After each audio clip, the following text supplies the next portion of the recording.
Алматыдағы ең қымбат Медеу ауданында жол және су мәселесі шешілмей тұр.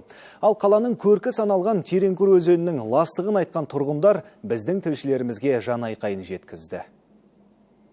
Я являюсь жителем вот этого жилого комплекса. Мен осындағы тұрғын үй кешенінде тұрамын. Мұнда балашаға өте көп. Күннің ыстығында мына өзенді жағалап ойнайды. Бізді алаңдатып отырған басты мәселе қауіпсіздік. Кейде су мөлшерден тыс тасып кетеді, кейде ақырын ағады. Оның үстіне соңғы рет қашан тазаланғанын да білмейміз. Не қоршау жоқ, суы лас. Бала тұрмақ, үлкендер де құлап кетуі мүмкін. Ал Думан шағын ауданының тұрғындарын жол және су мәселесі шаршатты. Су құбырын жасаймыз деген желеумен жолдарды қазып тастаған. Енді су беру жүйесі нақты бір жолға қойылмаған. Ал қопарылған жол думандықтардың зығырданын қайнатқан. Мынау біз Думан ықшам ауданы. Мынау көшеміз.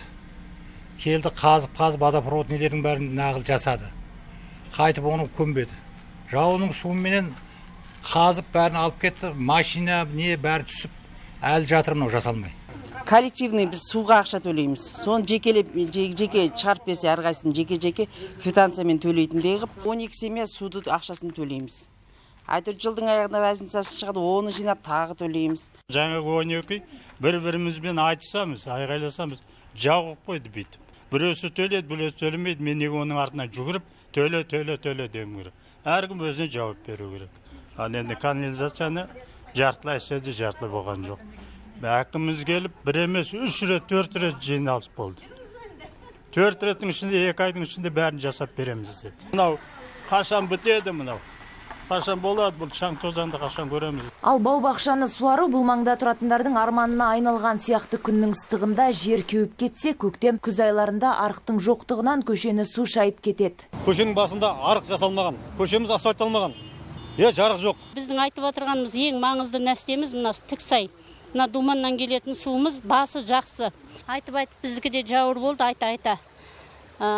Сол көбінесе мына көктем кезінде бұл деген 5-6 метрге дейін көтеріліп кетеді. ЧС-тің бәрі біледі, жылда звондаймыз, олар келеді, тракторлерін әкеледі, қазады, ары қарай аударады арғы поля жаққа. Содан қайтадан тасиды, үйге дейін кіріп, ана шөп шалаңы, ана неден түскен ағаш бәрі есігіміздің алдының барлығы бүткіл неге толып кетеді, мусырға толып кетеді.